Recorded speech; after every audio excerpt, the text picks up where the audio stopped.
Boleh ke kita transfer emas kita dalam akaun Emas Gap kepada akaun lain? Saya dapat soalan ni daripada seorang penyimpan emas bawah bimbingan saya.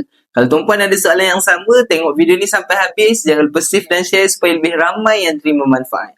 Macam yang saya kongsikan, konsep simpanan emas dalam akaun Emas Gap ni tuan-puan sama macam akaun bank. Kalau nak simpan duit dekat bank, kena ada akaun bank, betul tak? Cuma nak simpan emas, kena ada akaun Emas Gap macam ni. Dalam akaun Emas Gap ni tuan-puan, kita tak boleh transfer emas kita kepada akaun lain. Nak transfer kepada akaun isteri ke, akaun anak-anak ke, tak boleh. Public Gold buat macam ni atas faktor keselamatan. Jadi, kalau tuan-puan nak berikan emas tuan-puan kepada anak-anak, tuan-puan boleh fizikalkan dulu emas, kemudian berikan kepada mereka.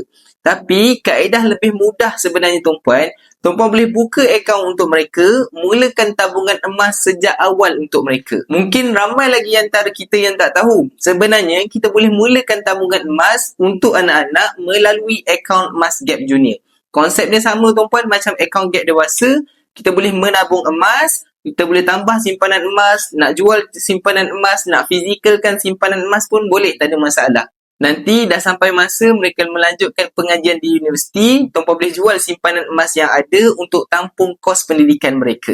Jadi, untuk tuan-puan yang nak saya bantu, mulakan simpanan emas untuk anak-anak, boleh isi bet biru dekat bawah atau rujuk pin video, saya akan bantu tuan-puan dengan sebaik mungkin.